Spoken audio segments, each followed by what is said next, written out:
Meaning of dupatta. Dupatta. Dupatta. Dupatta.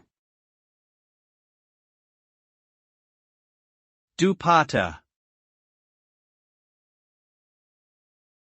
A dupatta is a long, rectangular scarf that is traditionally worn by women in South Asia. It is usually draped over the head, neck, and shoulders and can be made of a variety of materials such as silk, cotton, or chiffon. The word dupatta comes from the Hindi Urdu language and is also known as chunri or odhni in some regions. The dupatta is an important accessory in South Asian fashion and can be used to add color, texture, and embellishment to an outfit.